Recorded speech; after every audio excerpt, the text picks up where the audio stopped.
secara umum media itu banyak melanggar hak anak ya. Kepentingan anak tuh nggak diperhatikan gitu. Yang mereka pikirin tuh cuman yaitu klik-klik biar dibaca gitu biar banyak banget yang baca gitu. Ya, jadi relasinya itu yang dominan tuh eksploitatif sebenarnya. Begitu saya dengar pertanyaan pertama selalu sangat template sekali. Yang ditanya korbannya tapi ditanya bagaimana perasaan Anda. Menurut saya udah gak ada empatinya gitu. 37% media mempublish anak sebagai pelaku. Terus adalah media A. Gak usah disebut. Iya. Kalau aku sih maunya kamu sebut.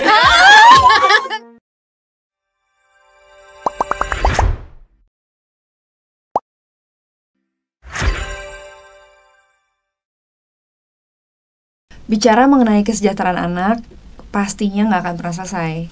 Dengan tujuan memberikan kehidupan seutuhnya untuk anak-anak Indonesia, WFI hadir untuk mengajak semua pihak terlibat. Nah, salah satunya melalui pesan-pesan edukasi yang kami sebarkan melalui podcast Our Days to End Child's Poverty. Selamat datang, bertemu lagi dengan saya, Hope Ambassador Wahana Visi Indonesia, Monita Tahalea. Dalam mendampingi masyarakat dan anak-anak, kami memastikan anak-anak juga terlibat dan berperan aktif dalam pemenuhan kebutuhan mereka. Kita selalu memandang kebutuhan anak-anak dari kacamata kita. Orang dewasa yang tentunya pasti anak-anak lebih mengetahui kebutuhan mereka apa, dan juga punya keprihatinan tersendiri terhadap isu-isu atau kondisi anak-anak lain di sekitarnya. WFI mendampingi anak-anak untuk membuat sebuah riset bernama Child-Led Research, di mana anak-anaklah yang menjadi peneliti. Anaklah yang menjadi responden, penelitinya dari anak, dengan anak, dan juga untuk anak. Tahun lalu, anak-anak WFI kembali mengadakan riset terkait media ramah anak, dan anak-anak juga menyampaikan hasil riset mereka ke Dewan Pers. Riset ini muncul dari keprihatinan anak-anak terhadap pemberitaan media yang ramah anak. Nah, seperti apa sih media ramah anak tersebut? Mulai dari proses risetnya sampai dengan hasilnya. Kita sudah kedatangan salah satu peneliti anak. Aku excited banget. Mari kita sambut Indah. Selamat datang Indah di podcast kami. Salam kenal. Salam kenal Indah. Kita ngobrol-ngobrol lebih lanjut ya. Kamu kelas berapa sekarang Indah? Aku sekarang mahasiswa semester 2. Keren. Berarti penelitian ini kamu bikin pas aku SMK kelas 11. Dari SMK kamu udah mulai penelitian ini? Dari kelas penelitiannya itu mulainya dari pas aku 17 tahun atau 18 tahun di SMK kelas 11. Apakah ini kayak bagian dari tugas kamu atau memang kegelisahan yang kamu rasakan? Ini kegelisahan aku dan teman-teman aku sih, Kak. Wow, kita ngobrol lebih lanjut lagi ya Indah. Nah, selain Indah, bersama kami juga udah ada seorang jurnalis yang juga adalah pengamat media yang akan membantu kita semua mengerti dan teredukasi mengenai media ramah anak. Beliau adalah co-founder dan executive director Project Multatuli, Mbak Evi Mariani. Apa kabar Mbak? Baik. Ini pertama kali aku ketemu, salam kenal Mbak ke Monita. Ya, salam kenal juga Monita. Senang bisa ada di sini. Dengar banyak dari Mbak Evi. Kita langsung mulai ngobrol-ngobrol aja. Saya udah ngelihat pertanyaannya, saya udah pengen langsung denger jawabannya. Aku pertama-tama pengen tanya sama Indah. Tadi aku sempat tanya sedikit, tapi boleh diceritain lebih banyak lagi nggak? Sejak kapan Indah terlibat sebagai anak dampingan WFI, dan kegiatan apa aja sih yang diikutin sama kamu di forum anak? Oke, jadi gini Kak, aku tuh sebenarnya anak ARSI, anak dampingan. Jadi kan sponsorship itu kan punya anak dampingan kan di beberapa wilayah. Nah, kebetulan itu tuh di wilayah aku. Nah, terus itu tuh dari aku TK. Jadi aku tuh ngikutin kegiatannya WFI itu dari ngegambar, terus ngewarnain, terus belajar tentang kan kalau di WFI itu tuh waktu itu kalau misalkan usia yang anak itu belajarnya kayak cuman tentang kenal warna, terus belajar nulis gitu-gitu kan. Sampai ada yang kayak satu momen itu tuh menurut aku tuh itu tuh gemesin banget ya buat anak-anak kecil. Jadi WFI itu dulu kalau ada misalnya dia bikin kegiatan di bulan Agustus, kalau ada anak yang ulang tahunnya di Agustus, dia bakalan rayain ulang tahun bareng anak-anak yang lahirnya di bulan Agustus. Oh gitu. Seru. Itu seru banget. Kayak teman-teman aku waktu itu kayak, ayo ikut kegiatan WFI, karena menurut mereka mungkin mereka merasa diapresiasi atas ulang tahunnya mereka ya kan. Kayak gitu. Terus semakin aku bertambah usia itu tuh beda lagi kayak yang dipelajarin. Itu tuh kita tuh belajar tentang penanggulangan risiko bencana. Jadi kita tuh diajarin pas siaga bencana. 13 barang apa aja sih yang harus disediain di tas siaga bencana. Terus belajar tentang kesehatan reproduksi, terus belajar tentang kayak CVA gitu-gitu. Terus aku kan baru ikut forum anak itu di kelas 7. Yang kebetulan kalau nggak salah umur aku tuh 13 tahun. Awal-awal aku tuh cuma ikut rapat gitu, rapat rutin di forum anak. Yang kebetulan itu tuh dampingin sama WFI kan. Terus bikin kegiatan buat Hari Anak Nasional. Yang kebetulan Hari Anak Nasional itu didatengin langsung sama sponsor.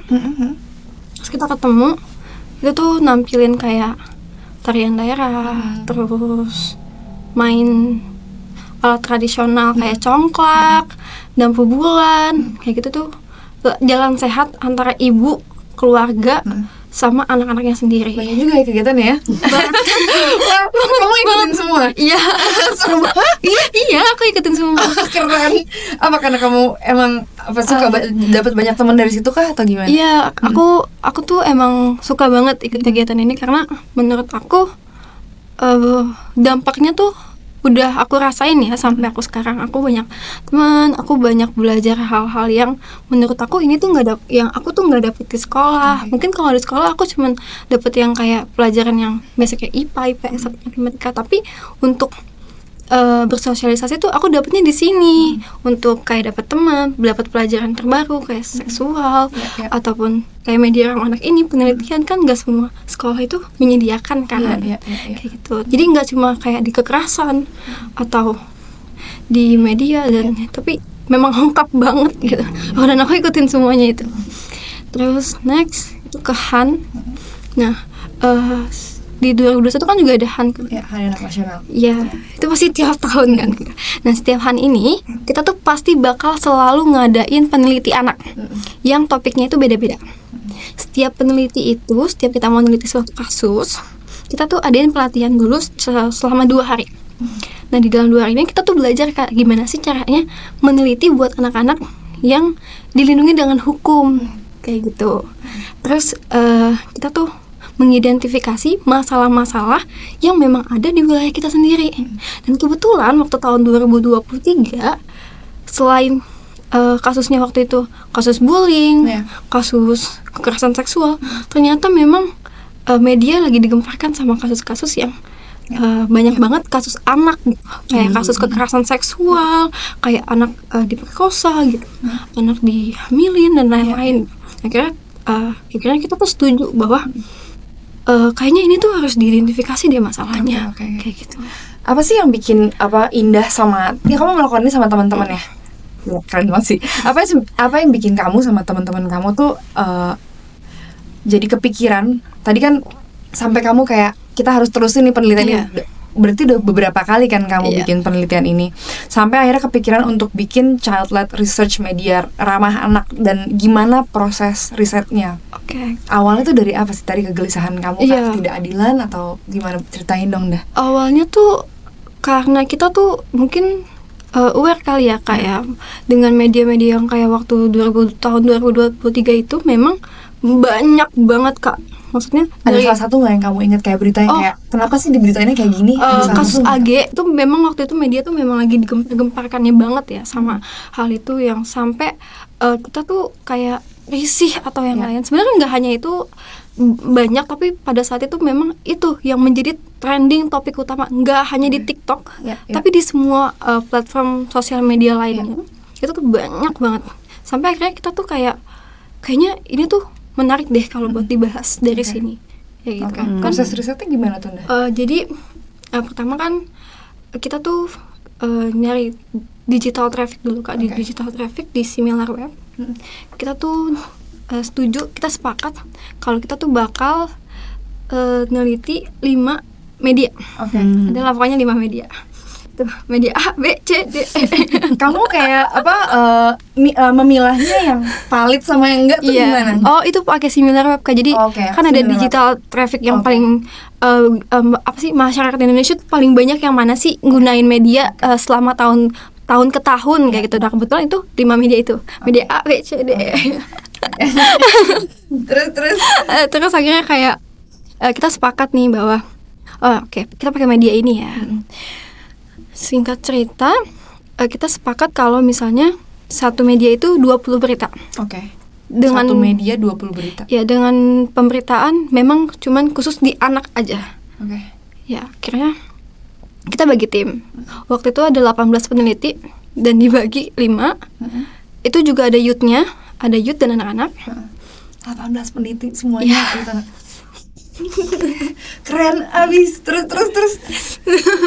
Terus aku sebenarnya kayak berterima kasih banyak banget sama teman-teman peneliti anak aku karena udah kayak ngebantu aku buat ngehasilin sebuah rekomendasi mau berproses bareng aku sampai ini tuh jadi sebuah hasil gitu ya. Akhirnya kita tuh setelah tadi kamu dapat media ini akan kalian jadiin. Terus kan sebelumnya tuh masih kayak kasarannya doang ya Kak. Kita akhirnya audiensi lah ke Dewan Pers untuk pertama kalinya. Nah dari situ kita dapat indikator, dapat kayak buku terbarunya Dewan Pers. Apa ya namanya? Kayak ininya tuh buku pers gitu Kak, kode etik jurnalistik. Terus akhirnya dari sana kita dapatlah acuan dari pasal 5, pasal 3 sama pasal 9. Dari situ kita buatlah 12 indikator. Dari indikator 1 sampai 12 tentang anak tuh. Kalau misalkan media mau ngepublikasi anak itu harus menjaga privasinya. Entah dari kayak narasi, konten, video atau yang lain, itu harus benar-benar ngebolehin hanya inisialnya aja. Dan dari 12 indikator itu media nggak boleh menggali informasi secara berlebihan ketika anak atau korban mengalami kasus kayak perceraian, pemerkosaan, terus pokoknya hal-hal yang itu tuh bisa dampak negatif ke dia. Itu dijadikan acuan indikator di penelitian aku sama teman-teman kayak gitu. Cara media menuliskan ya.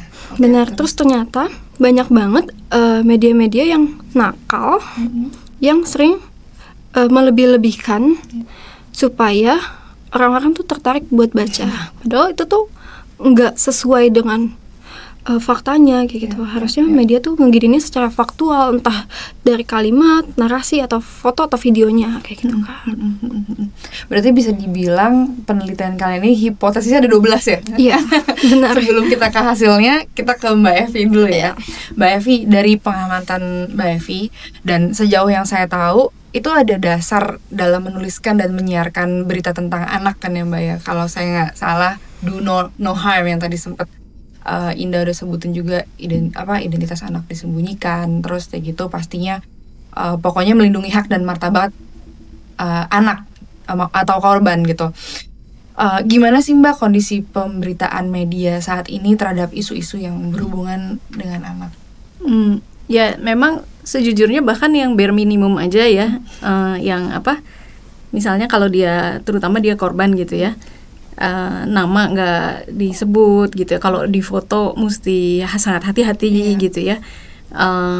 Terus ketika wawancara pun harus ada walinya atau orang tuanya gitu yang mendampingi. Itu aja sebenarnya itu kan bare minimum ya sebenarnya ya. Itu aja sebenarnya memang ya kalau temuan Indah ini ya medianya banyak melanggar, aku nggak kaget karena memang begitulah gitu ya. Sebenarnya memang secara umum media itu banyak melanggar hak anak ya. Kepentingan anak tuh nggak diperhatikan gitu. Yang mereka pikirin tuh cuman yaitu klik-klik biar dibaca gitu biar banyak banget yang baca gitu. Ya, jadi relasinya itu yang dominan tuh eksploitatif sebenarnya. Bahkan betul, jadi nggak cuma ketika anak jadi korban ya. Ketika berprestasi aja relasinya tetap masih eksploitatif sebenarnya. Jadi digambarkannya tuh meskipun ini si wartawannya mungkin nanti akan membela diri kan, dia berprestasi aku bantu dia jadi lebih terkenal. Kan itu pun kita harus kalau anak kan kita harus peka banget ya. Nah, ini ada kesadaran itu memang rendah banget sih, yang bare minimum aja masih dilanggar, apalagi jangankan ngomong yang udah lebih advance lagi ya, yang udah lebih maju lagi, itu udah pasti sih memang masih eksploitatif ininya relasinya kalau aku lihat gitu. Sebenarnya ada kan Mbak kode etik jurnalis itu? Ada. Tapi gini, kode etik jurnalistik itu dia tidak sangat spesifik. Oke. Jadi umum. Nah, spesifik ke apa kelompok-kelompok rentan itu dia nggak ada. Nah, harusnya sebenarnya memang jurnalis itu dia mempelajari lagi. Jadi untuk kelompok-kelompok rentan itu nggak cuma anak ya, ada banyak, misalnya perempuan, terutama perempuan yang jadi korban KDRT atau kekerasan seksual itu lebih rentan lagi. Terus penyandang disabilitas itu juga punya kerentanan tertentu. Bahkan misalnya masyarakat adat gitu ya. Itu juga ada kerentanan tertentu. Nah, kode etik aja sebenarnya memang nggak cukup. Ini ya, apa secara teknis gitu ya. Nah, AJI, Aliansi Jurnalis Independen itu sebenarnya pernah mengeluarkan panduan untuk meliput anak. Nah, itu secara teknis, jadi gini, kalau kode etik itu dia abstrak banget. Mestinya memang ada turunannya untuk setiap kelompok rentan, harusnya memang ada panduannya. Misalnya Project Multatuli kami sempat bikin panduan meliput kekerasan seksual gitu ya. Dari wawancara harus bagaimana itu memang harus diatur. Nah, panduan anak yang dibikin Aliansi Jurnalis Independen kalau nggak salah sama UNICEF sih kalau nggak salah ya, itu sebenarnya detail banget. Jadi misalnya ya itu salah satunya ya, jangan pernah wawancara anak kalau dia nggak didampingin wali atau orang tua yang memang berhak ya, bukan cuma sekadar adult ya, maksudnya bukan cuma ada orang dewasa di sebelahnya ya, dia harus benar-benar yang memang wali dan ini. Terus bahkan misalnya wartawan itu mestinya kalau anaknya masih pendek gitulah ya istilahnya ya, itu ngambil kamera aja mestinya dia nggak begini gitu. Dia harus masih eye level dengan anaknya gitu. Jadi dia misalnya mesti jongkok atau apa gitu ya, sampai sedetail itu sebenarnya. Jadi panduannya udah ada, cuman ya nggak dibaca ya. Dan media juga nggak cukup peduli untuk membuat dirinya lebih sensitif gitu ya. Misalnya menyuruh semua pekerjanya, wartawannya untuk baca dan memastikan, misalnya produsernya kalau dia broadcast atau editornya kalau dia teks itu memastikan bahwa itu semua harus dijalanin gitu ya. Itu yang memang tidak dilakukan. Kenapa tidak dilakukan? Karena nggak dilakukan juga nggak ada yang marahin kok. Nggak ada yang marahin. Mungkin sekarang jadi bagus banget Indah bikin dan marahin media-media itu, dan udah bener lapornya ke Dewan Pers. Harusnya Dewan Pers itu menyambut, aku nggak tahu nanti bisa cerita ya, harusnya Dewan Pers itu menyambut dengan menegur semua media-media yang kamu anggap Iya. Maksudnya saya pun sebagai orang yang mengkonsumsi berita gitu, melihat pemberitaan, begitu nonton ada kasus tertentu, waktu saya nonton berharapnya mendapatkan edukasi juga dong kenapa ini terjadi. Tapi juga begitu saya dengar pertanyaan pertama selalu sangat template sekali, yang ditanya korbannya tapi ditanya bagaimana perasaan Anda. Saya udah gak ada empatinya gitu. Jadi yang kedua, selalu akhirnya pemberitaan itu malah menimbulkan stigma kepada korban gitu. Oh, ini yang korban ini ya. Jadi akhirnya korban ini diidentifikasikan dengan dia tuh si korban ini loh gitu. Akhirnya semuanya beban tuh berarti di korbannya gitu. Terus ya saya pun sebagai pengkonsumsi media juga akhirnya jadi kayak males nontonnya, karena kayak aduh, bagaimana perasaan saya aja, perasaan aja ngeri dengar dia tanya seperti itu gitu. Nah, gimana sih Mbak Evi, maksudnya saya kadang-kadang bingung gitu, maksudnya apakah ketika di lapangan memang fokusnya hanya gali berita sebanyak-banyaknya, ataukah apa gitu, bukannya malah kayak harusnya kan kayak ya lebih mengedukasi kan supaya masyarakat tuh sadar nggak bisa kayak gini karena harus, tapi malah jadi akhirnya si korban ini nih, jadi kita fokusnya ke korbannya terus, akhirnya yang pelakunya kita lupa, korbannya kita inget terus. Kasus itu melekat terus di dia, akhirnya aku nggak kebayang sih gimana dia keluar dari rumah dengan stigma seperti itu gitu. Itu gimana ya Mbak? Jawaban cepatnya iya, mereka harus bikin berita sebanyak-banyaknya dengan usaha sesedikit-sedikitnya. Dan mendapatkan klik sebanyak-banyaknya. Jadi pola model bisnisnya memang itu nggak bisa dilepaskan dari, jadi nggak bisa disalahin ke jurnalisnya secara individu. Teman-teman kan kadang gitu ya, dia spill nih, marah sama media, which is good. Aku sebagai jurnalis otokritik lah ya, self criticism bagus, itu harus pembaca tuh harus sekritis itu. Cuman yang aku bukannya nggak tepat, ya nggak tepat lah ya, bisa dibilang nggak tepat adalah kadang-kadang di doxing ininya jurnalisnya secara individu. Padahal si jurnalisnya adalah bagian dari satu sistem besar di mana media itu memang instruksinya adalah menyuruh jurnalis untuk memproduksi berita sebanyak-banyaknya, yang mendulang klik sebanyak-banyaknya, dengan biaya serendah-rendahnya, juga dengan usaha serendah-rendahnya. Jadi harus cepat. Makanya ini cuman pertanyaan template, nggak pakai mikir ya, karena dia harus cepet kan, maksudnya harus banyak gitu. Jadi dia udah seadanya aja nanyanya. Kalau yang bener mesti nanya itu kan, bahkan sebenarnya bahwa kamu nyorotin kamera ke anak biarpun di blur atau kayak apapun itu udah salah sebenarnya. Itu udah bikin anak trauma lagi. Terintimidasi juga. Ya harusnya anaknya nggak usah diwawancara, lewat pendamping aja mestinya gitu ya, kalau dia korban gitu ya. Kalau dia berprestasi ya bisa gitu ya, ada, tapi benar-benar harus dia didampingin sama orang tua atau walinya gitu ya. Nah itu aja kan nggak terjadi ya. Jadi memang iya, karena mereka harus cepat, harus memproduksi sebanyak-banyaknya, dan ya itu kliknya mesti banyak. Jadi kadang-kadang judulnya ya itu misleading kan, dia nggak sesuai fakta di dalamnya gitu. Dan itu sebenarnya ya mereka nggak sadar bahwa sebenarnya ada hak anak yang dilanggar ya.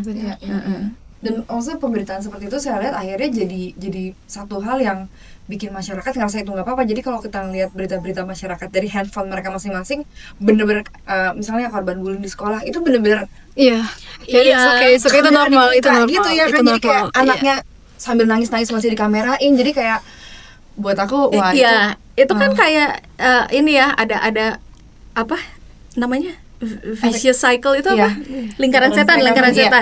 Yang mana yang duluan ya. Jadi gini, wartawan merasa tidak masalah melakukan begitu karena nggak ada yang marahin. Atau kalau ada yang marahin lebih sedikit daripada yang dukung. Terus jurnalis-jurnalisnya atau media-medianya, media aja ya, jangan jurnalis ya, karena bukan individu ya, ini satu sistem ya. Si media-medianya ini nggak ngerasa perlu berempati atau melindungi hak anak atau melindungi identitas anak gitu ya, karena toh kita buka juga malah laku ya kan, malah tambah laku, malah tambah banyak kliknya, ya itu ya, nggak ada yang marahin. Nah tapi sebenarnya yang aku sebut sebagai lingkaran setan, ketika media itu seenak-enaknya nggak ada yang marahin, itu kan sebenarnya berpengaruh, jadi masyarakatnya juga yang kayak kamu kan jadi semakin sedikit, maksudnya nggak banyak yang berpikir kayak kamu, karena masyarakatnya juga teredukasi ya, teredukasi oleh media itu kan, oleh si media itu, dan masyarakatnya juga jadi nganggap itu normal kan, biasa-biasa aja gitu, bahkan mungkin sesuatu yang benar gitu kan. Jadi ya itu direplikasi, jadi kayak yang mana yang duluan yang harus diputus gitu ya. Medianya duluan yang berhenti melakukan itu, atau masyarakatnya duluan yang nuntut gitu ya. Jadi itu yang aku sebut sebagai lingkaran setan gitu. Oke. Thank you Mbak. Nah, Indah, waktu boleh nggak coba Indah kasih tahu kita semua di sini apa sih hasil riset? Oh, boleh banget banget. Aku tunggu. Iya, aku ini banget. Ternyata tuh dari hasil riset yang aku sama teman-teman aku lakuin, itu ada 80% media mempublikasi anak sebagai korban. Dan 37% media mempublish anak sebagai pelaku. Terus adalah media A, nggak usah disebut. Iya. Kalau aku sih maunya kamu sebut. Jangan,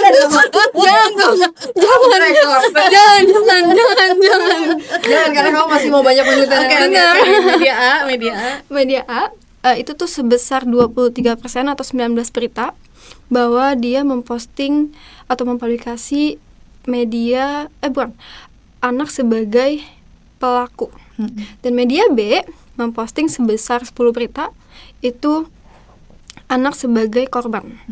Nah, ini kan ada per indikator ya. Sebenarnya tuh kita tuh ada per indikator tuh ada hasilnya sendiri. Aku boleh buka nggak sih, Kak? Boleh. Silakan. Data penting, nggak boleh sampai salah. Iya, data penting benar. Ya. Boleh lah. Bacain ya, Kak.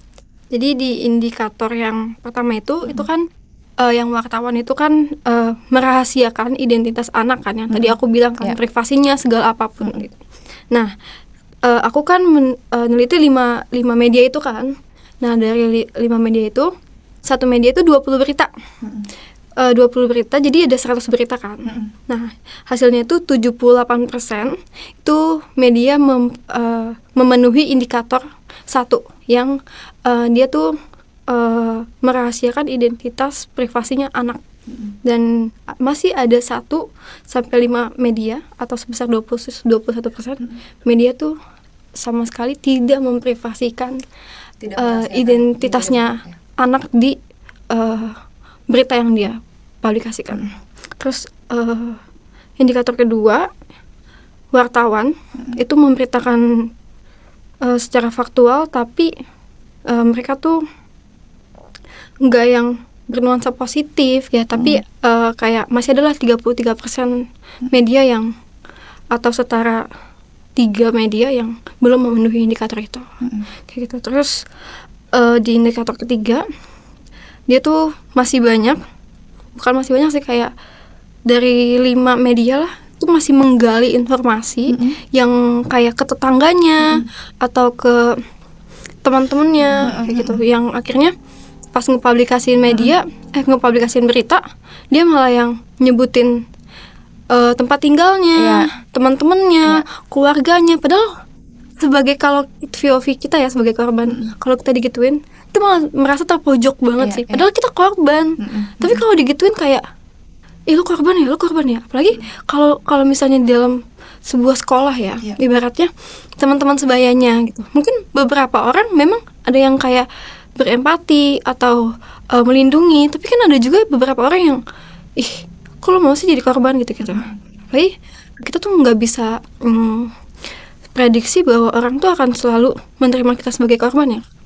Terus juga ada yang indikator keempat, kalau misalkan wartawan tuh bisa ngambil visual untuk melengkapi informasi yang tadi kayak ibu bilang, kalau misalkan anak ya harus high level, jadi memang harus setara gitu kan. Nah, dan masih banyak, ternyata masih ada 5 media itu tuh yang nggak melakukan hal itu. Terus yang kelima, wartawan tuh bisa buat berita yang bernuansa positif, prestasi atau pencapaian. Mungkin semua media tuh ada itu ya untuk positif dan yang lain-lain. Tapi dengan yang tadi yang miss di judulnya, yang jadi itu bisa bernuansa yang negatif kayak gitu. Nah, tapi dari 5 media itu dan dari 100 berita cuma 4 berita yang kontekstual. Ya itu ya memang ya. Itu yang bagian advance lebih parah, yang bare minimum aja masih banyak yang langgar ya. Bener banget, cuma 4 berita. Terus ada juga di indikator 7 itu wartawan tidak mewawancarai saksi anak dalam kasus yang pelakunya itu kejahatan, pelakunya tuh belum ditangkap atau ditahan. Nah, tapi kan masih banyak juga kan media atau sebagai wartawan yang akhirnya dia menggali informasi itu, padahal saksi pelakunya itu anak, tapi kayak ya udah yang penting beritanya naik dulu aja kayak gitu.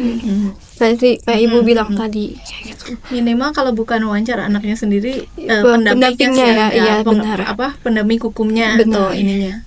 Jadi ada perspektif yang dari dianya gitu ya. Dia diberi kesempatan bela diri maksudnya. Iya. Kayak gitu yang tadi ibu jelasin gitu. Dan ternyata itu cuma 2 berita yang menaati aturan itu Kak, dari 100 berita gitu. Terus di indikator ke-8, wartawan tuh menghindari pengungkapan identitas pelaku kejahatan seksual yang mengalirkan hubungan darah keluarga antara korban anak dengan pelaku. Apabila sudah diberitakan, maka wartawan segera menghentikan pengungkapan identitas anak, khusus untuk media cyber, berita yang menyebutkan identitas yang sudah dimuat. Yang ke-9, dalam hal berita anak hilang atau disandra, diperbolehkan mengungkapkan identitas anak. Tapi apabila anaknya udah diketahuin, itu tetap harus diarsip lagi. Jadi balik lagi ke indikator 8 sebenarnya sama. Cuma ini posisinya kalau anaknya hilang. Kan kalau anaknya hilang memang harus diungkapin kan identitasnya. Tapi kalau memang sudah ketemu itu harus diarsip lagi. Kayak gitu. Terus di indikator 10, wartawan tuh nggak boleh memberitakan identitas anak yang dilibatkan oleh orang dewasa. dalam kegiatan yang terkait kegiatan politik dan yang mengandung sara. Dan ternyata cuma satu berita yang sesuai dengan indikator ini. Dari berapa berita yang kamu? 100 berita. 100 berita cuma satu Iya, yang sesuai. satu doang. Sayang banget ya. Wartawan tidak memberitakan tentang anak dengan menggunakan materi video, foto, audio atau status hanya dari media sosial. Tapi dan ini tuh salah satu yang wow. Karena semua media itu kontekstual. Akhirnya belum tentu bagus juga. Iya, benar. Tapi akhirnya adalah yang ini. Maksudnya nggak boleh ngambil dari sosial media. Iya, itu kan benar. privacy kan. Iya. Terus yang terakhir, dalam peradilan anak, wartawan menghormati ketentuan dalam Undang-Undang Sistem Peradilan Pidana Anak. Itu dari 100 berita, 22 berita yang berkaitan dengan peradilan anak. Jadi total keseluruhannya itu hasilnya 95,45% media memenuhi indikator. Tapi ada 4,55% media tidak memenuhi indikator. Kayak gitu. Jadi sebenarnya kan kalau misalkan tentang anak ini, kita tetap masih harus lihat Undang-Undang Perlindungan Anak nomor 35 tahun 2004 kan Kak. Mau bagaimanapun tentang anak ini memang mereka punya hak dan kewajibannya yang dilindungi negara. Kayak gitu. Dalam undang-undang tersebut juga dijelaskan bahwa ada yang namanya KHA. Bahwa anak konversi hak anak. Bahwa anak dapat hak sipilnya mereka, partisipasi, perlindungan. Nah, partisipasinya mereka ini nggak boleh disalahgunakan. Kayak gitu. Kayak aku sebagai anak, aku menggunakan hak partisipasi aku dan orang tua aku mengizinkan aku untuk ikut kegiatan WFI, dan secara nggak langsung itu adalah partisipasi yang baik. Kayak gitu. Nah, waktu kamu menyampaikan hasil riset kamu ini, 12 indikator ini ke Dewan Pers, reaksi mereka gimana, Dah? Jadi sebenarnya aku tuh audiensi ke Dewan Pers itu 2 kali, Kak.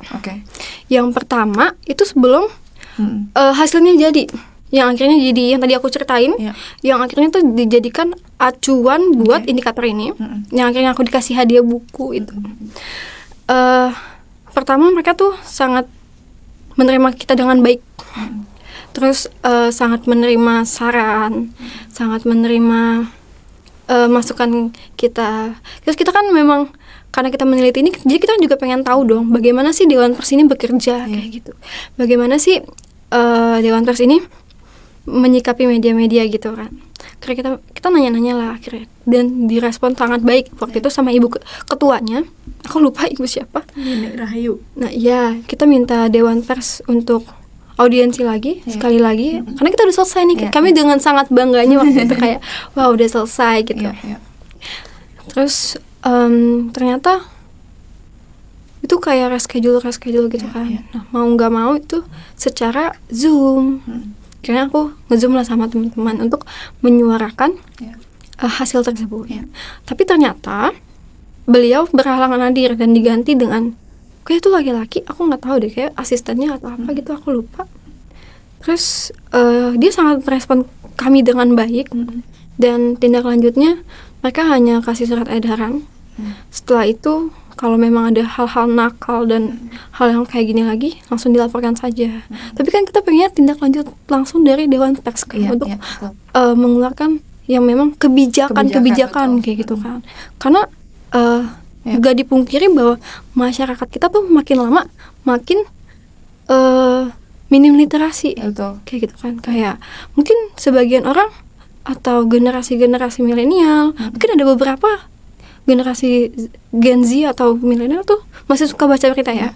Tapi ada juga yang kayak, oh ya udah beritanya gini doang. Biasanya baca highlights ya. Iya benar. Atau bahkan berita-berita yang simpang siur, berita-berita yang nggak benar, atau berita-berita yang kayak kan lagi ramai banget ya. Kalau misalkan hal pertama kali yang bakalan ramai itu sekarang tuh bukan di Twitter Kak, tapi di TikTok. Dan semua generasi tuh bakal main TikTok. Thank you so much Indah dan teman-teman, really appreciate apa yang kalian lakukan. Karena aku mau ke Mbak Evi. Gimana opini Mbak Evi terhadap hasil riset anak-anak ini, Mbak? Ya sekali lagi nggak kaget ya, yang bare minimum agak lumayan lah ya, 70 ya 70 sekian persen, tapi harusnya 100% dong bare minimum loh ya. Yang apa? Yang advance lebih makin advance makin parah gitu ya. Jadi memang ya begitulah keadaannya gitu ya si media ini. Karena nggak ada kontrol kan, ya sekali lagi istilahku tadi nggak ada yang marahin gitu ya. Nah, Dewan Pers memang aku bukan Dewan Pers ya, cuma aku sedikit banyak tahu lah ya teritori mereka di mana gitu ya, sejauh mana mereka bisa bergerak gitu. Memang ya itu menegur ya, dia bisa menegur dengan surat edaran. Tetapi apakah surat edaran ini dibaca atau enggak, dijalanin atau enggak, itu sebenarnya bisa aja Dewan Pers itu ini ya menelusuri lagi. Jadi surat edaranku dijalani atau enggak gitu ya. Bisa aja sih misalnya mereka manggil pimpinan media, terus bilang udah sejauh mana kamu ini tahu nggak gitu kan, ada indikator-indikator ini, tahu nggak ada yang harus kamu lakukan kalau wawancara anak. Sebenarnya bisa aja manggil gitu ya kalau mau proaktif. Kalau mau lebih pasif ya itu nunggu laporan. Nunggu laporan, begitu mereka masuk laporan mereka tegur. Nah, kalau tegurannya itu udah per media, itu biasanya lebih si medianya ini biasanya lebih gedebukan, lebih panik lah ya, agak lebih efektif gitu. Kalau udah ada jelas ininya ya, kasusnya pelanggarannya apa, ini mereka akan lebih wah gitu ya. Tapi itu juga kadang-kadang dilihatnya kasus per kasus ya. Jadi kayak cuman merasa salah di kasus ini aja, yang lain nggak diurusin gitu ya. Itu juga kelemahannya. Dan kedua, kalau misalnya memang kayak begitu, yang capek pembacanya memang. Jadi setiap kali ada masalah mesti marahin, mesti negor gitu. Padahal banyak banget gitu, hampir setiap hari gitu mungkin ya ada berita yang ngelanggar hak anak gitu ya. Tapi memang sih begini, kalau belajar dari ini ya, karena nggak cuma anak kan, seperti yang tadi aku bilang ya. Kalau kami di Project Multatuli itu kan kami tagline-nya melayani yang dipinggirkan. Yang disebut sebagai yang dipinggirkan nih siapa nih? Oh ternyata banyak banget gitu ya. Ternyata banyak banget gitu. Dan lapisnya banyak gitu kan. Lapisnya banyak, ada yang bisa satu lapis aja. Ada yang berlapis-lapis, misalnya dia anak, perempuan, masyarakat adat, disabilitas. Itu coba berapa lapisannya? Itu udah yang paling rentan, serentan-rentannya nggak ada yang belain. Kalau hak dia dilanggar, siapa yang belain anak ini gitu ya? Hampir-hampir nggak ada. Jadi memang lapisnya banyak. Nah, anak ini memang terutama anak perempuan ya. Iya, benar. Memang itu lebih rentan lah ya, meskipun ya tetap anak cowok juga ini tapi ya. Secara ini, tapi ya itu sekali lagi ada lapisnya ya. Jadi dari hasil penelitiannya menurutku bagus banget, karena memang harus lebih banyak yang marah. Cuma aku juga paham kalau kamu bilang capek dong kami masih terus-terusan gitu ya. Masa udah segini hasilnya cuma surat edaran aja gitu ya. Ya aku nggak bisa jawab karena aku bukan Dewan Pers. Tapi setauku Bu Nini itu dan aku harus mengatakan ini ya, dia itu satu-satunya sepanjang sejarah Dewan Pers yang perempuan. Dan menurutku itu signifikan gitu ya. Bahwa dia perempuan itu dia bisa lebih berempati sama korban kekerasan seksual misalnya, dan itu sudah memang betul-betul ditunjukkan sama Bu Nini gitu ya selama beliau bekerja. Sayangnya dia udah bukan ketua, udah diganti, dan yang sekarang cowok semua lagi. Sorry, yang sekarang ada satu perempuan, tapi mari kita lihat ya sejauh mana dia, karena nggak semua perempuan juga kemudian belain hak perempuan ya. Jadi aku sendiri sebagai jurnalis, kalau ngomong ekosistem itu memang harus lebih banyak perempuan, harus lebih banyak dari komunitas yang dipinggirkan, atau nggak harus dari komunitas yang dipinggirkan itu sendiri, karena kan nggak mungkin ya wartawan jadi anak jadi wartawan namanya buruh anak ya. Maksudnya namanya jalan lebar kan. Tapi paling tidak yang orang dewasanya ini punya perspektif kan, punya perspektif yang child led atau kalau di kekerasan seksual tuh namanya survivor center approach misalnya ya, atau child centered approach. Jadi benar-benar ketika bikin semua mulai dari persiapan, pas wawancara, pas ini itu semua orang itu mikir si anak ini nanti kena dampak apa ya dari pemberitaanku gitu ya. Meskipun dia prestasi, tapi kalau aku sorot begini, mungkin nanti ini enggak ya dia jadi privasi dia terganggu misalnya gitu ya. Itu memang semua harus dipikirin, tapi memang sedikit banget yang ini. Dan ini nggak bisa kita anggap sesuatu yang normal. Maksudnya gini, kenyataannya memang demikian. Tetapi nggak bisa kita bilang bahwa ya emang kayak gitu, kamu berharap apa? Nggak bisa kan, cuman begitu aja. Jadi aku sebagai jurnalis yang kritis terhadap bagaimana industri media dijalankan, itu aku appreciate banget gitu sama teman-teman kamu dan teman-temanmu yang sudah bikin dan sudah betul banget langkahnya memang ke Dewan Pers gitu. Karena dia yang nanti kemudian bisa menegur gitu. Cuma memang kabar buruknya yang harus aku katakan adalah kayaknya usaha-usaha kayak gini memang nggak bisa satu kali gitu ya. Mungkin nggak usah kamu lagi gitu ya. Mungkin Wahana Visi Indonesia bisa kerjasama sama NGO anak lain untuk bikin satgas apa gitu ya misalnya ya. Itu karena meskipun seharusnya ada yang lebih sistematik, tapi sejauh ini aku lihat lumayan efektif. Jadi kalau pembacanya yang marah gitu ya, misalnya waktu kasus yang seksis kan banyak juga ya, yang perempuan gitu ya. Nah ini aktivis perempuan kan sekarang banyak ya, dan vokal gitu ya. Nah itu bagus banget. Jadi marahin memang satu-satu ya, marahin satu, tapi gini, marahin satu, yang dimarahin satu media nih. Tapi media lain sebenarnya mikir kok. Mereka juga mikir, besok-besok kamu beritain ini harus hati-hati. Iya, harus hati-hati, ntar gue yang kena dimarahin gitu ya. Itu sangat berharga ya. Marahin satu-satu. Jadi memang pembacanya mesti lebih kritis gitu. Nah, ini yang aku balik lagi ke yang lingkaran setan yang tadi gitu. Ya, yang mana yang duluan ya. Tapi ada satu hal yang menarik dari yang tadi kamu bilang yang aku juga mikir.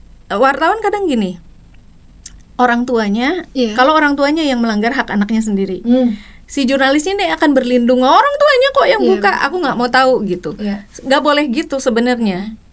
Meskipun orang tuanya, tapi kan itu ya, kamu bilang ada indikator, ada kode etik, ada panduan. Kalau mereka paham semua itu dan ngerti soal ini ya, child centered approach lah gitu ya, kita katakanlah sebagai demikian, maka meskipun orang tua atau walinya yang mengeksploitasi anaknya sendiri, medianya nggak usah ikut-ikutan dong, kan ada panduannya sendiri, ada nilai-nilai sendiri yang mereka harus patuhi kan. Jadi nggak bisa tuh main berlindung di balik orang tuanya sendiri yang buka kok, terus kita hore dapat klik gitu ya. Justifikasinya dari itu gitu ya. Itu juga nggak bisa memang karena ada panduannya gitu. Harus tetap tunduk pada undang-undang dan panduan yang ada, yaitu melindungi anak. Ya memang nggak, ya undang-undang perlindungan anak ada ya betul harus tunduk sih. Tunduk pada undang-undang. Mbak Evi, gimana sih menurut Mbak Evi caranya agar media nih aware gitu terhadap pemberitaan yang mereka publikasikan, dan apa sih sebenarnya yang harus dilakukan baik dari pemerintah ataupun masyarakat gitu. Tadi udah masyarakat harus lebih sering nih, harus lebih kritis nih ya. Tapi kalau pemerintah sendiri tuh gimana agar pemberitaan yang muncul ke masyarakat tuh lebih ramah, especially untuk anak-anak? Memang sebenarnya kalau pemerintah yang bergerak dan aktif dan tegas itu lebih efektif ya dibanding ngarepin pembaca tiap ada satu kasus marah, tiap ada satu kasus marah. Capek dong pembacanya ya gitu. Orang banyak banget lagi ya.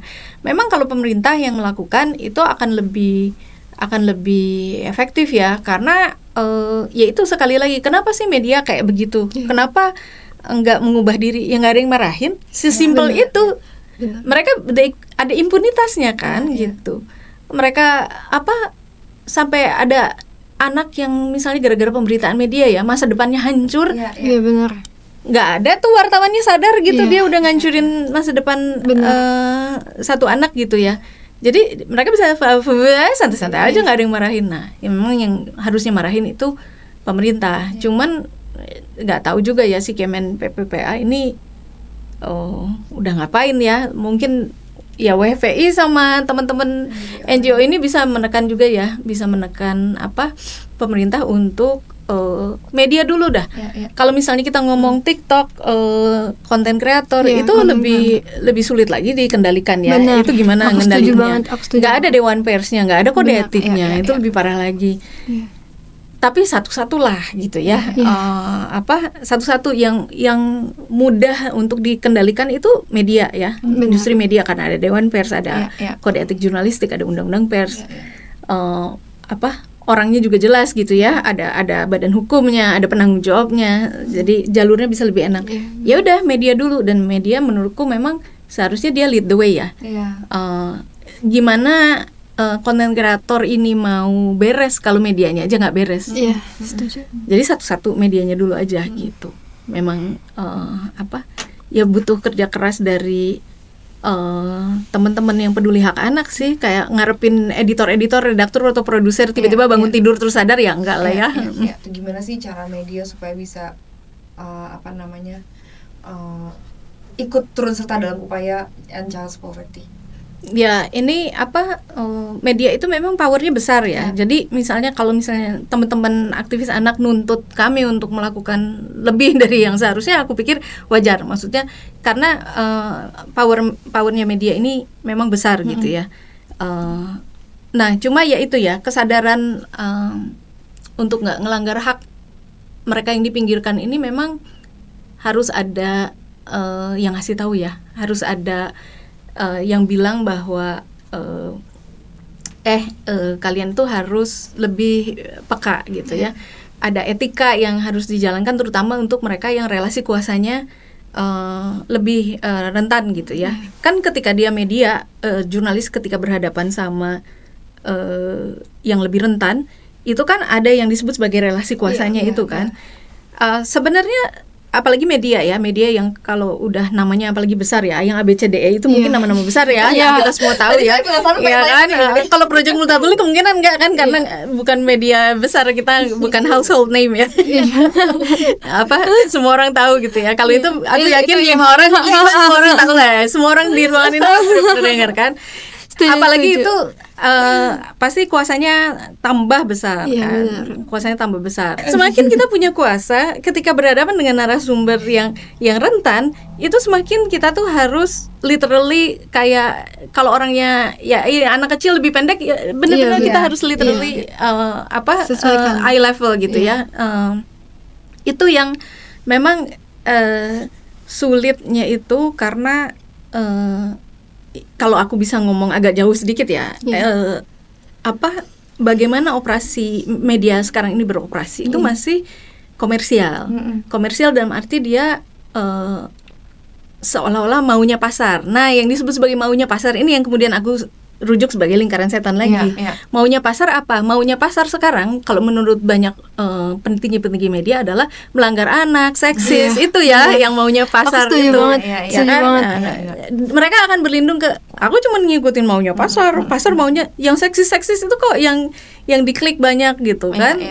Justru kalau aku bikin yang kontekstual, bikin yang lebih dalam, bikin yang misalnya kenapa ini ada pernikahan dini itu bisa terjadi, kenapa misalnya bisa ada pemerkosaan anak misalnya, itu yang lebih kontekstual, yang lebih menjelaskan gitu ya, kenapa anak ini sampai melakukan ini misalnya, kalau dalam hal jadi pelaku, anak sebagai pelaku misalnya, kan namanya anak ya, maksudnya pasti ada struktur di sekelilingnya, ada masyarakat di sekelilingnya.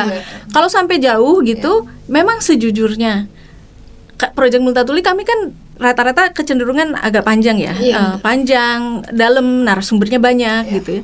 Ya kalau mau ngomong ya yang baca banyak apa enggak. Kalau kami ikut beroperasi dalam logika pasar yang sama, maka kami akan terjebak bikin berita yang sama, pendek-pendek, banyak linknya, sensasional gitu, biar diklik orang gitu. Tapi karena kami keluar dari logika industri media yang seperti itu, jadi kami nggak market driven gitu, kami bisa bikin story-story, artikel yang lebih dalam, yang lebih self reflection gitu ya, yang lebih harapannya sih diterbitkan supaya yang baca itu jadi bisa lebih kritis, bisa ngelihat bahwa persoalannya itu misalnya child and poverty ini kan sangat struktural ya. Ada banyak, kompleks banget gitu ya. Jadi setiap berita itu diharapkan bisa membuat pembacanya ini, oh ini kompleks ya, ini struktural, mungkin stunting itu nggak cuma sekadar ngasih susu, itu salah banget ya. Benar. Pemerintah kita ini benar. susu stunting lagi ya, bukan ASI ya. Apa dikasih susu selesai gitu ya. Itu kan yang enggak kan, end child poverty itu sangat kompleks, sangat ini. Memang kalau ngomong kami market driven, nggak akan kami tulis tuh, karena nggak ada insentifnya kasarannya. Nah makanya memang kalau ngomong bagaimana jurnalis atau media ya bisa berkontribusi aktif untuk end child poverty, kalau ngomong jauh banget ya industri medianya sendiri harus berubah. Nggak bisa dia berdasarkan market driven ya. Harus punya agenda itu untuk betul harus punya agenda itu, satu itu. Kedua, di newsroomnya, di redaksinya harus banyak orang-orang yang punya perspektif anak, perspektif perempuan, perspektif ini. Jadi orang-orang yang kerjanya sendiri lebih paham itu gitu ya, sehingga ketika dia melakukan kesalahan kan masih mungkin aja ya, kita udah perspektifnya udah bagus tapi salah nih, karena kita tetap aja misalnya aku pernah anak-anak tapi lupa ya kadang-kadang gitu ya. Terus kamu datang ngingetin. Kalau kami perspektifnya sama, kami diingetin nggak defensif. Oh ya sorry, salah, kami perbaiki. Nah kalau orang-orangnya perspektifnya beda, kamu datang ke aku, siapa kamu, anak-anak muda gitu, metode penelitianmu kayak apa gitu, pendampingnya profesor siapa gitu kan. Aku setuju banget, aku setuju sebagai anak. Ya itu yang terjadi di masyarakat kita sekarang kayak gitu. Ya jadi memang di medianya sendiri harus berubah, tapi dia sekali lagi dia nggak akan pernah berubah kalau nggak ada insentif untuk berubah, nggak ada punishment buat berubah. Jadi memang ya itu sekali lagi, ya aku mau nggak mau harus minta pembaca orang-orang kayak kamu repot-repot aktivis hak anak gitu ya, untuk repot-repot negur kami gitu.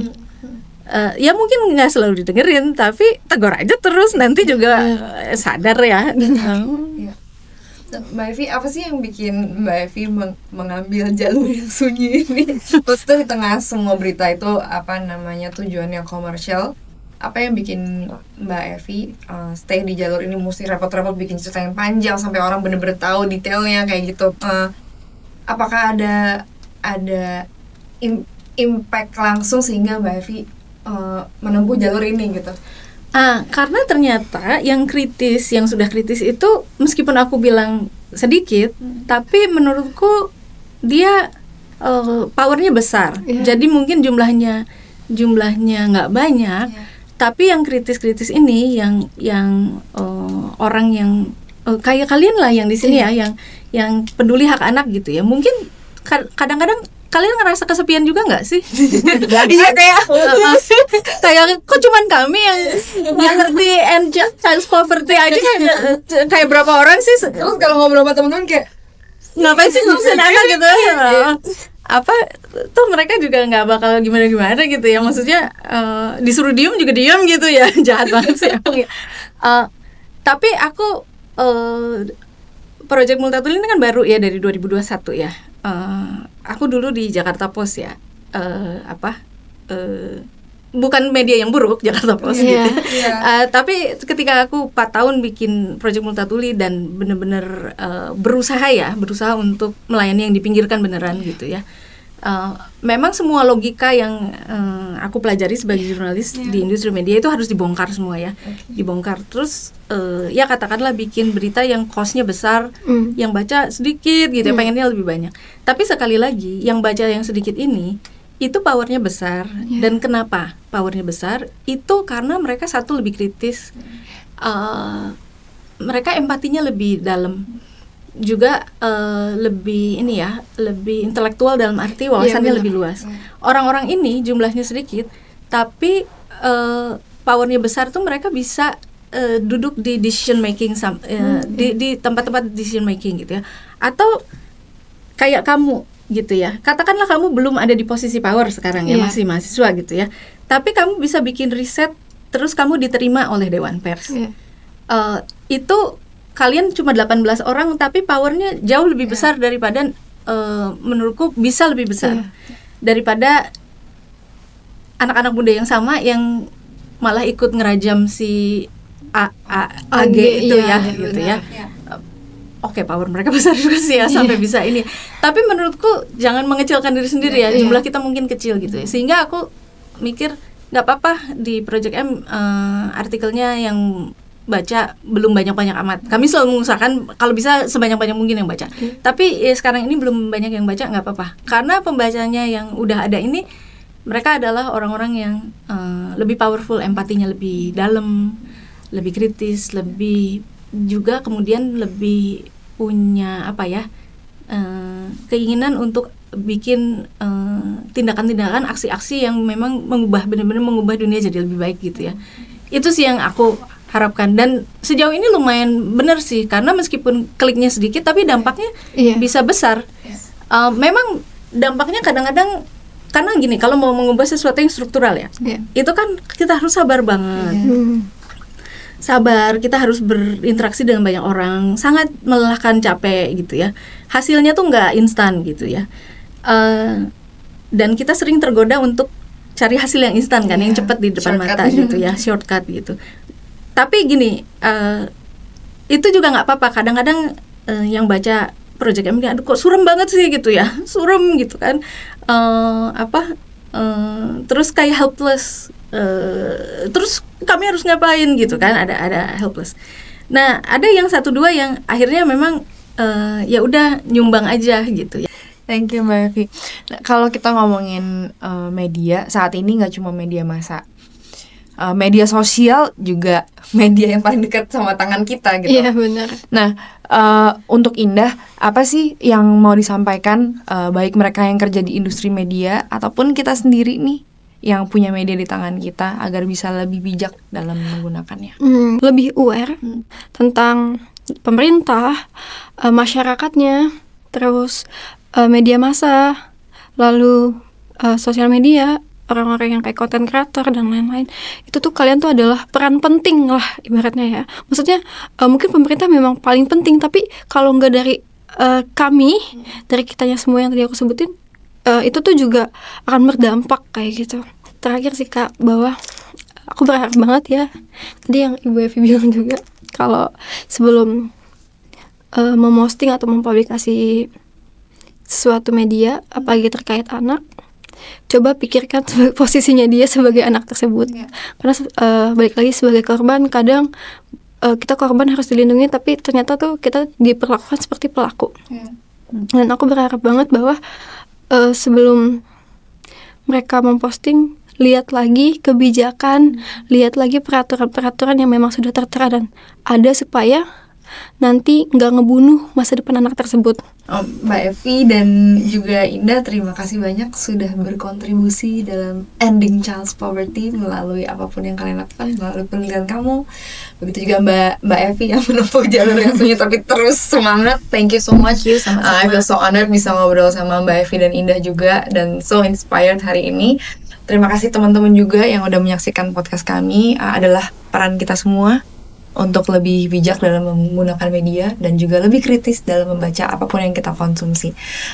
This is our day to end child poverty. Sampai jumpa di podcast berikutnya. Saya Monika Tahalea. Sampai jumpa. Dadah. Dadah. Bye.